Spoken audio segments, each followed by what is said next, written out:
morning, Panama, and welcome to another Panama Crosstalk. I'm your host, Eric, and this is Panama Crosstalk, where it's unfiltered, live, and hey, we speak about everything Panama. So if we say touch on some subjects that rubs you the wrong way, we hurt your feelings, you'll get over it, and we will move on, and you will understand why there's so many people migrating right here in Panama. So, without further ado, guys, what is going on with this migration that we speak about? And why are so many people moving down here and becoming residents and leaving the US for a better life?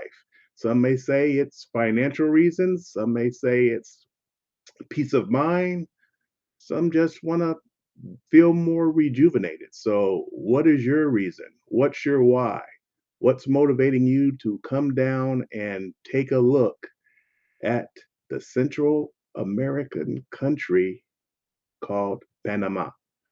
So, with me today, sharing some of their experience on becoming a resident and doing a whole mind shift change is no other than Jeff Carter, who you guys have seen here plenty of times before. And we're going to be touching on some things on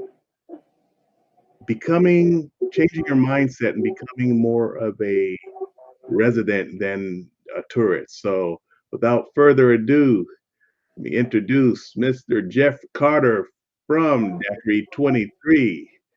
Welcome, sir. How you doing? Hey man, I'm good, man. Always good morning, and we always try to get on here and talk to whoever wants to listen to why uh, the move to Panama was so good for some and not so good for others. But moving to Panama probably was the final chapter in terms of um, a book that we close one, open up the new chapter on another.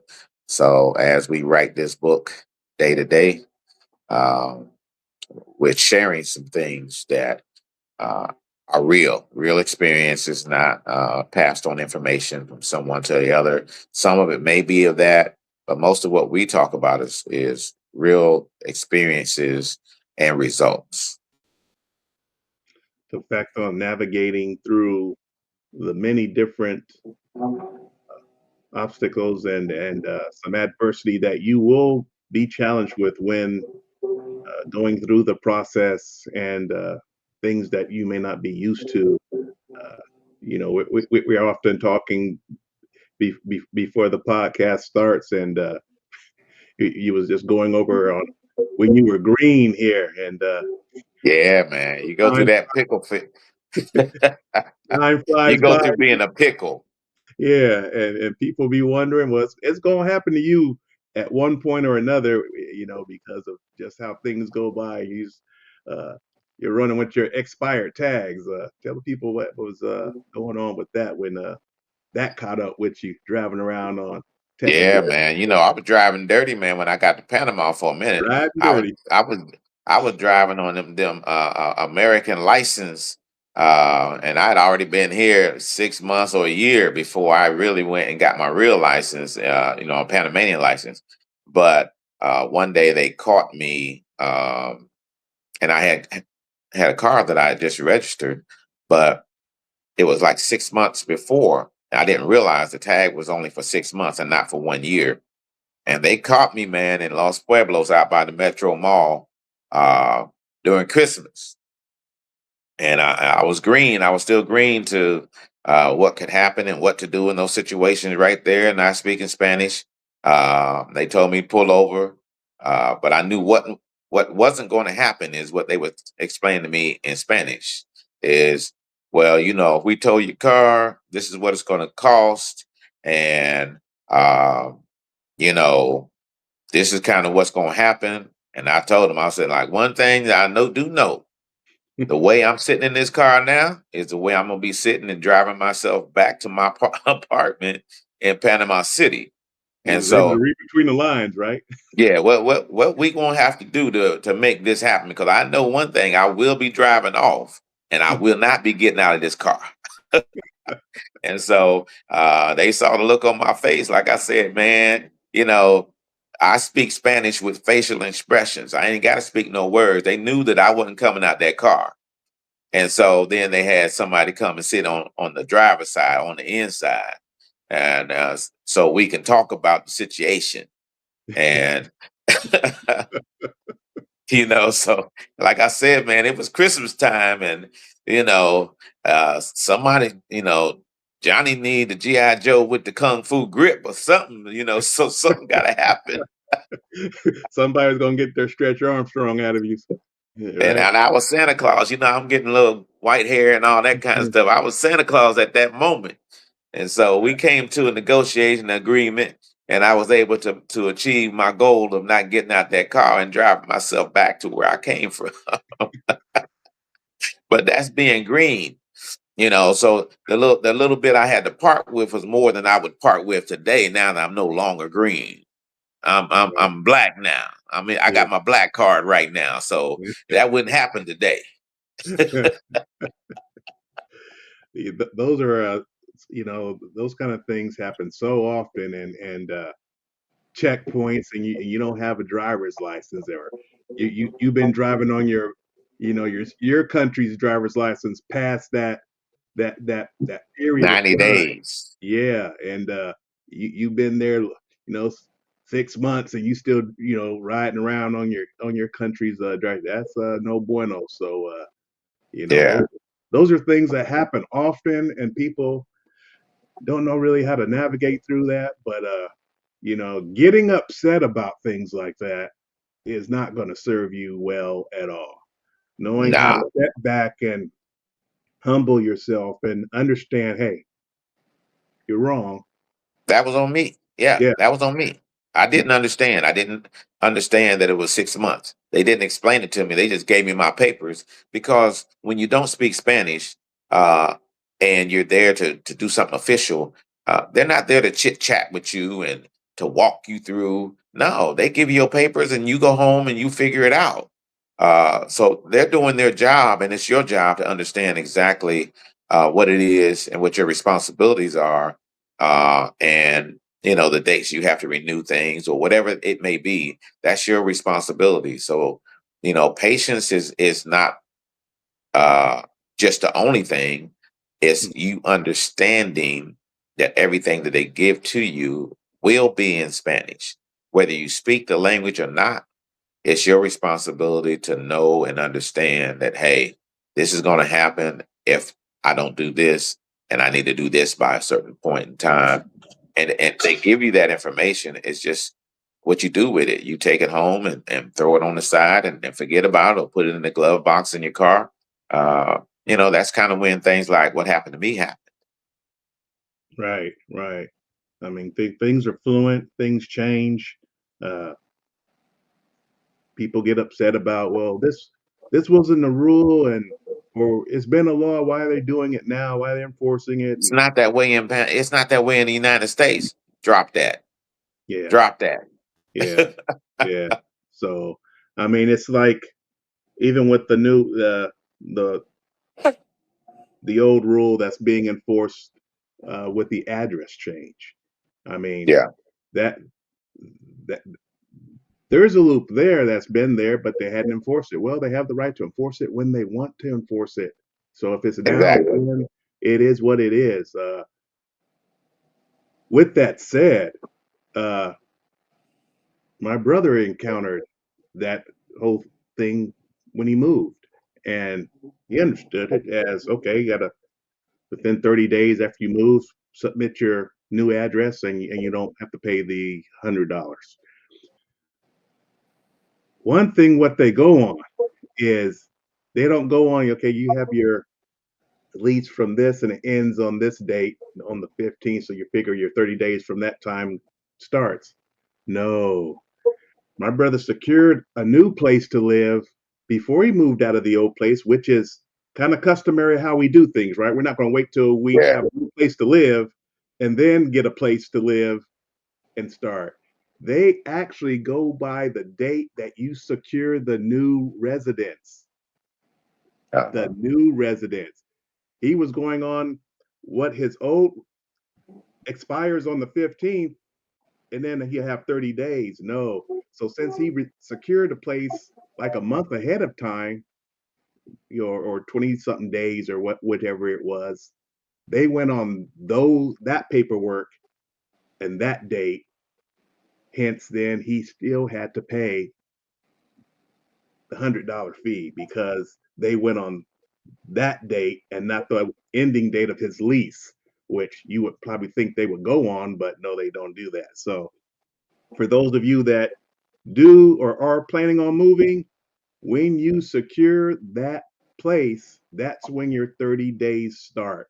Not from your old lease that you're going to be leaving, it's the date of when you secure that new place. So, and you'll need to have notarized your utilities and all that, have copies of that and be able to give them. So, uh, that was something that he learned on the fly and thinking that. So, make sure you guys understand that. And when we talk, So again, yeah, just like what you're saying, see, I wasn't aware that, me, I'm gonna move, do what I do, and whatever's on my driver's license, on my driver's license. right, Uh, but at the same time, somebody needs to know that, we move pretty often, and that's one thing that we gotta talk about. We basically fly by the seat of our pants when we come on here and take our time out to do a podcast because of actual experiences. right, That's what we're doing. And what you just said, a lot of people need to know notarization. Take the time to know where a notary's at because right. a lot of things here you have to get notarized. It's not like we're citizens here in Panama. We're residents and permanent residents or temporary, whatever the case may be. Most times you got to get things notarized and you got to know where one is at, or you're going to be running around trying to ask people. That's several people ask me, where can I get this notarized?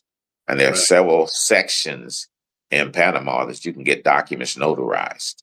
right. Normally in the business district, there's nothing but notary offices in the same vicinity, one next to each other. There's a lot of them because they know that people need notarization of Mhm, documents all the time in Panama. right. Especially all the print shops that you make copies at. There's a notary inside there. There's notaries in mailbox, etc.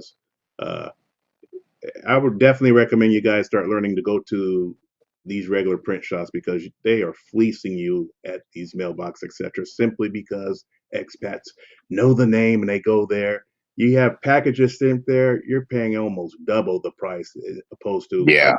other package companies that they ain't gonna be opening all your stuff up and all that kind of mess. But those are things you Well, learn. let's talk about that. Let's talk Those about things that, you learn. Eric, because again, postage is big. People still getting mail to Panama from Amazon, whatever. Hmm. And there's different ways you can get that other than the brand names. Yeah, Brand means higher prices. If you're a regular person that love to shop online, then you need to have affordable postal services here in Panama, and there are several options that I'm sure that you can drop a link to, like the one you shared with me, that right, people will have an option to.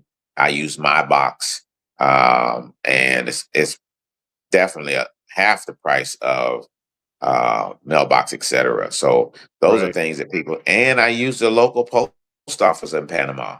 I And use why don't you touch them. on that because I know way back maybe one of our first ones you had mentioned that, but a lot of people really don't know that they say you can't get mail here in Panama, but you can. So talk a little bit about the Panama's postal service. Yeah, so whenever you order anything online, I don't care if you see it on Facebook, TikTok, or whatever, uh, they're going to ask you for information. The most important information that you can give them is your WhatsApp phone number or WhatsApp phone number and your physical address. Because one of two things are going to happen. When it comes to Panama and they don't deliver to you, they're going to actually text you on WhatsApp and tell you that you have a package and they're going to send you a Google map of their location to come and pick it up. So that's basically how you'll get your mail through the local post office services here. You can even mail anything from Panama to the U.S. By using your local address, and they'll give you a tracking number, and then basically you can send packages, letters, or whatever it is you need to send to the United States. So a lot of people didn't know that Panama has a post office. I brought it up to the American ambassador when he came here and did the town hall at the embassy, and he was unaware that there was a post office. And I explained to him, there's several of us logistic experts here in Panama that can help them facilitate fixing the postal services again to where they have an updated agreement between the two countries and the postal services so that timelines are set. If your package is here before 2, it's processed and through the system by, the next business day. And then it's on its way to the United States and processed on that end and delivered to the home that, or the address that you're sending it to. So it is possible to use a postal service system, but don't be in a rush to do it because it's going to cost you overnight shipping, but not through Panama Postal Service, but through UPS or one of the other overnight carriers here. But it's very costly to do overnight from here to anywhere. But just if it's not something that is urgent, then you use the Panama Postal Services and send it to the United States with a tracking number. And I think that's just important information, everyday information that most people would want to know. Even if they don't use it, they can share it with someone else who will. Right, right. So yeah, definitely things that people need to know how to save them some money and not pay the exorbitant price that mailbox etc.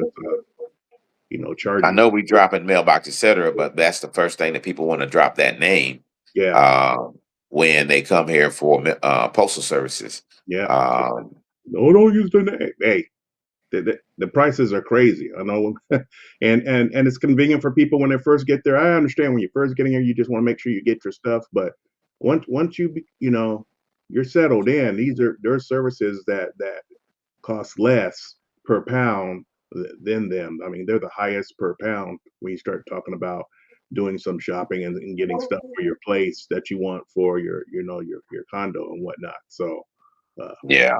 those are things that you need to know that there's other services out there. So that's just one of the big granddaddies of them that charges like that. So uh, some other things that we notice with people attempting to acclimate or not acclimating very well uh, to becoming residents and having their mindset kind of switch from that tourist mentality to becoming a resident and learning how to integrate themselves into the culture which is surrounding them. And what would you say about the the mindset of individuals that you see on a daily basis that come in and are Yeah, adapting? well, one of the things that I see a lot is, man, I see a lot of good people coming here with a great attitude, a great mindset, realizing that, hey, they got to work on their patience. Patience is one of the things that you have to work on here in Panama because just because we want things done now, instant gratification, it doesn't work that way. But you'll be a lot happier, sleep a lot better if you're not stressed out about somebody missing an appointment. They say, hey, I got an appointment here, and they give you a window of when they're going to come, and then that window comes and goes, and you still sitting there waiting. Uh, you just got to chalk that one up. You just got to be ready to spend a day at home, or sometimes 2 days, because if they miss you today, they say they'll be there tomorrow, and it's the same cycle over and over again. But the mindset needs to shift, and This is not the United States. This is not something that you can compare apples to apple. It's not that type of a situation that we've moved into. It's a much better, more relaxed. It's just that we've been so wired uh, to operate a certain way. We don't know what freedom feels like anymore. It's like a lot of us are retired, some still working, but the mindset needs to shift to say if you want a better quality of life, it starts with you. It's not the where you at. The better quality of life starts with you, your mindset, your attitude. Me, sometimes my attitude flips back and forth. I'm bipolar, you know, but the main thing is that I always come to the realization that I'm wrong and I need to change in order to not be stressed, not put pressure, get an attitude with somebody when they finally show up. Uh, no, those people work for the company, or when we deal with one another, we have to be patient with one another and more understanding, and continue to push in your mind. We're in another country. We're in another country. If you come to me, you're coming to somebody that came from the same place you came from most of the time. And I do have that mindset, but I have the mindset of being in Panama. And when somebody comes at me with the mindset of being in the US, we may have our differences, but I try to remind them that, hey, we're in Panama. And Mm, what your expectations are is not the expectations you should expect when you come here. right. You're learning. You're learning the system. As we said at the beginning, you're green, baby. You green. Right. You got to earn this black card. And that black card is not about race or color. It's about understanding. That's the black card of understanding. And then changing and realizing I'm not in Candyland anymore. I'm out and you're free and should think freely. Should have an open mind now. But Right. don't put yourself back in the box. Right. And that's the thing with the culture. How much time are you truly spending learning the Panamanian culture? You can't learn the Panamanian culture if you're not interacting with a Panamanian on a regular basis. And that's something, Jeff, that you do daily because your better half is Panamanian. So you Yeah. see the nuances that come. You see what things that they get irritated with North Americans or Europeans or Australians. I mean, there's different. There are so many different cultures in Panama that people just don't realize. I mean, from Australians to South Africans to you know people from the UK, uh, Brazil, Colombia, Venezuela. I mean, Italia. I mean, you guys, there's it's a melting pot there, and as many years that I've spent down interacting with different people and learning their story and why how they came across and stayed there or migrated to Panama, the stories are large and vast, but understanding the culture will assist you in so many ways to alleviate that frustration and that lack of patience, uh, to change your mindset and your attitude. It's definitely an important thing for you to do is understand the culture of the Panamanian people, and it will help you settle down into becoming not just a resident, but somebody that now can give back in a way that you're providing something because you have a better understanding. If you're someplace that you don't understand the culture, it's like water and oil.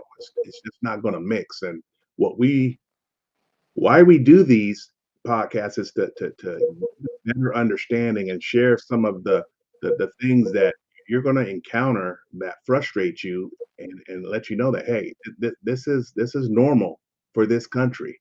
You know, This is their norm. This is their norm. exactly. And again, when you talk about culture, it's not something you're going to learn overnight. No, no. Okay. So I live with it at home.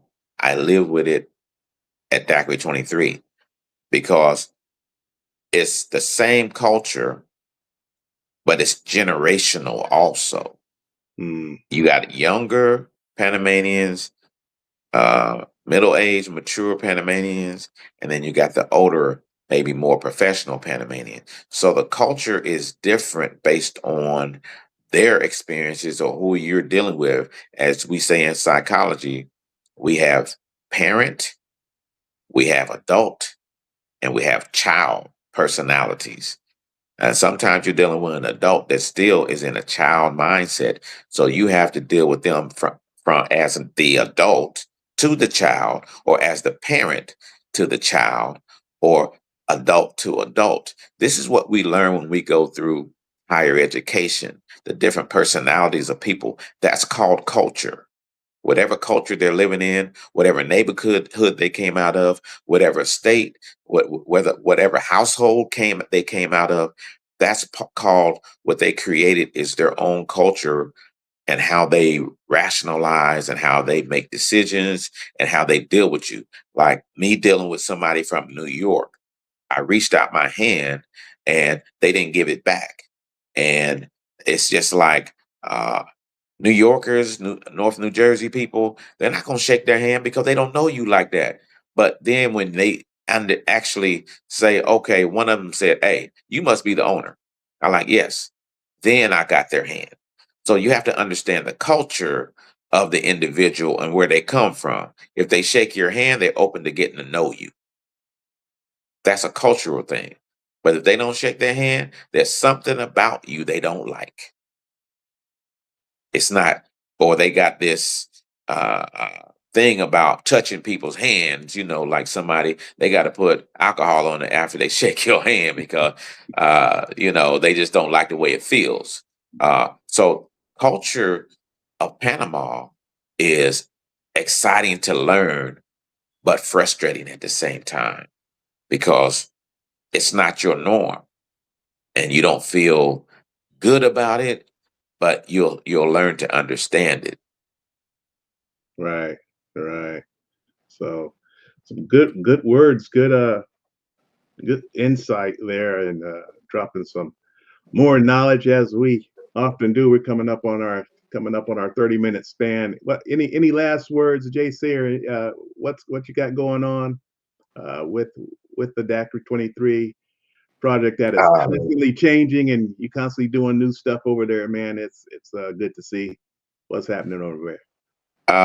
well, I'm always in search of, first of all, what works, whether it be what's on the menu, whether it be what type of day that we can offer somebody something special or different, interacting with other people that may have things that they think that they can add value to DACA 23.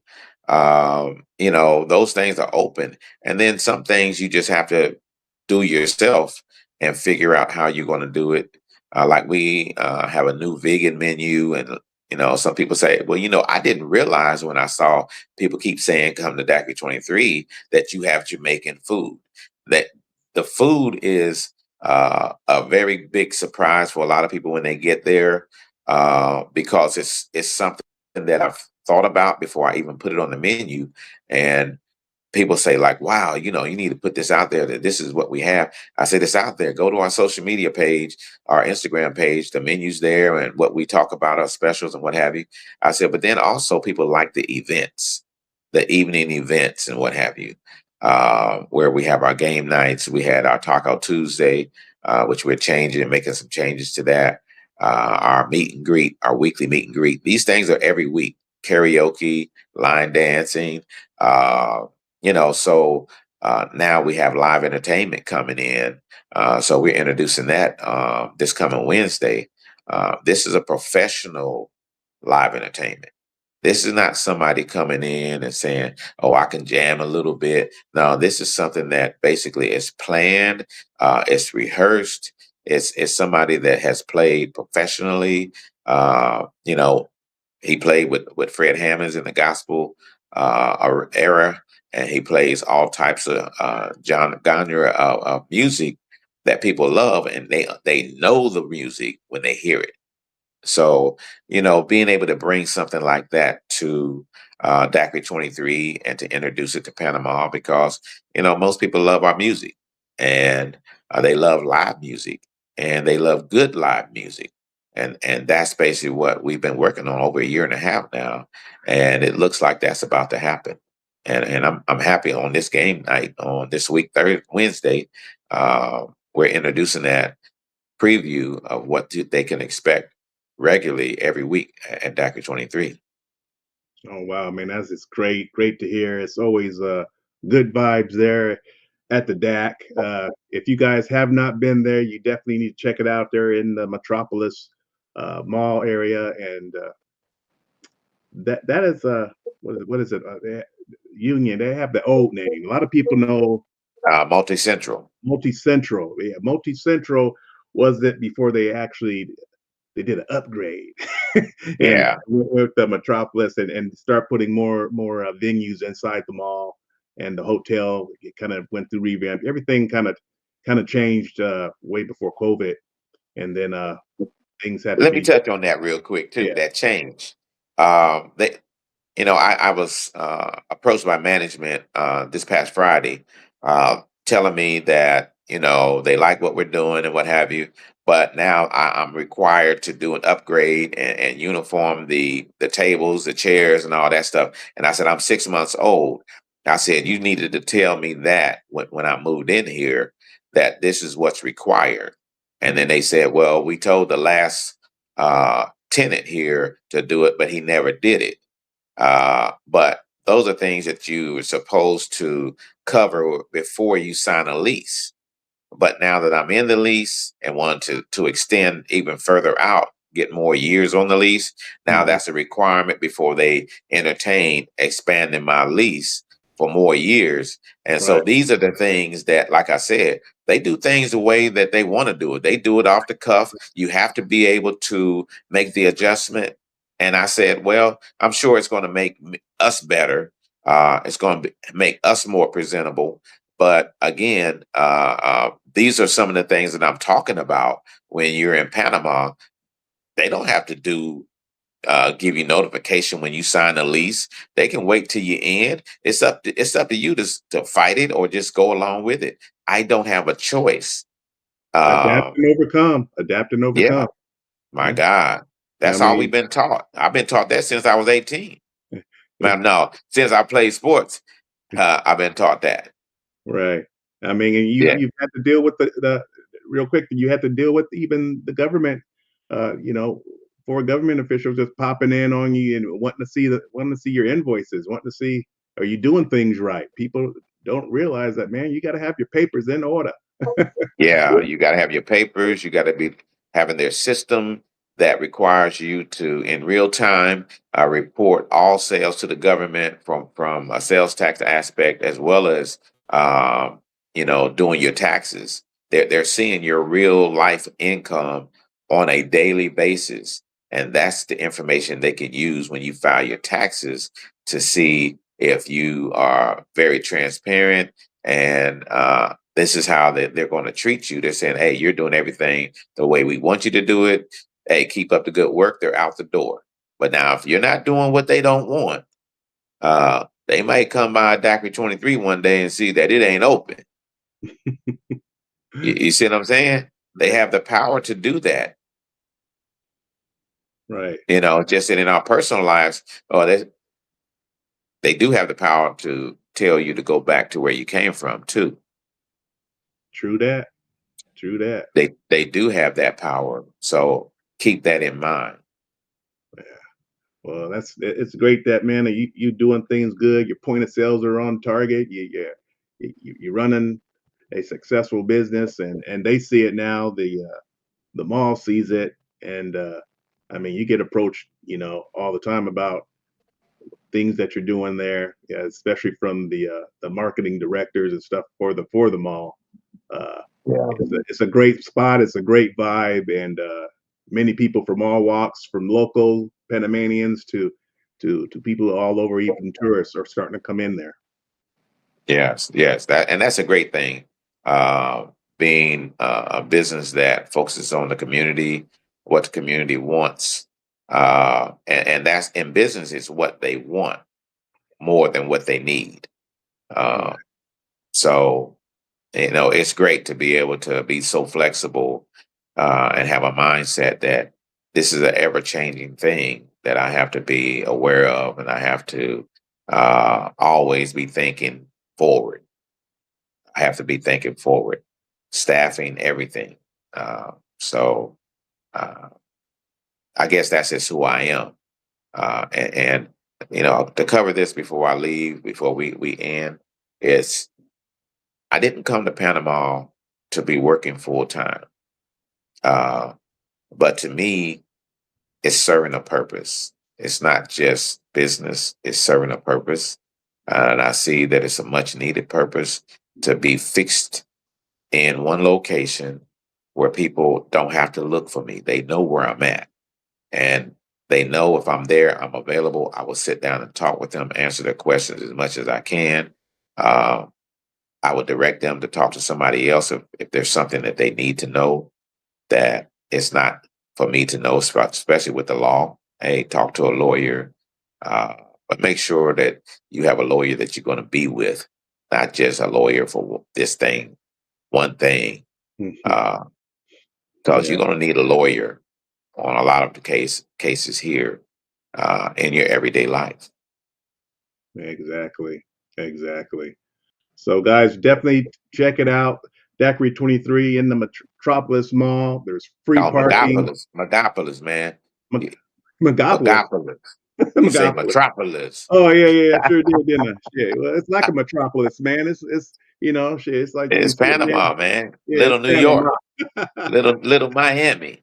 Yeah, but got free parking there. You can't beat that, especially when you're in the city and there's no parking hardly any place. So Exactly. that garage makes it very easy. It's easy to access with Uber. It's located on Yeah. Google Maps, so it's on the other side where the Hard Rock and Smart Fit is. So uh, go down, check it out, have a good meal, listen to some live music, and just feel the vibes.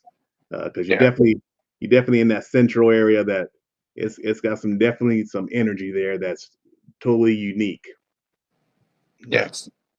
So, guys, we thank you once again for joining us for another Panama Crosstalk. And until next time, peace and love.